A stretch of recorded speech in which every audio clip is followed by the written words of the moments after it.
Ligot hangin.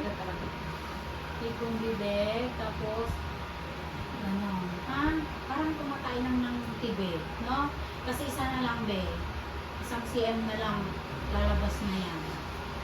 Next cm ka na kasi.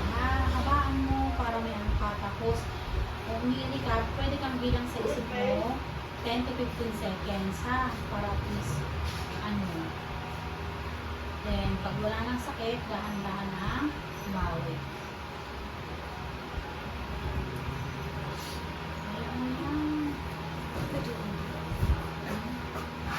Yan, sige. Gawin mo yung tinuro ko sa'yo. Sakit na. Sakit na.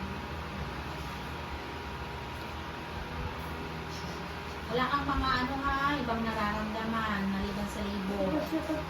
Hindi nahihilo, nasusuka. Wala. Hindi na, walang batok. Malasakit ang batok, sigura. Wala. Sakit sa puso, asma, wala. Wala lahat yan ha. Kasi normal na ano lang kami, delivery, hindi kami pwedeng magpanak ng mga sakit sa puso, ng mga asma, epilepsy, thyroid problem, bawal kami sa mga ganyan, no? Kaya mo yan. Baan mo, bebe.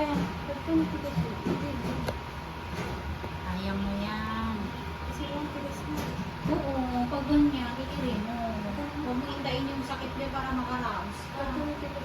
Pag lumambot, Oo, pag walang sakit, huwag umiri. Pag meron na, feeling mo hindi mo na kaya yung sakit, parang mapapangilinig ka, doon mo sabayan.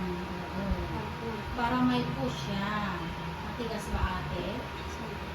Yan, pagpapagbigas. Ikirin mo. Gusto mo bang mag-ano dito? Mawak dyan sa bakal?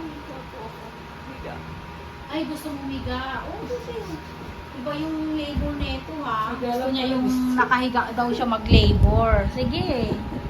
Go. Go lang.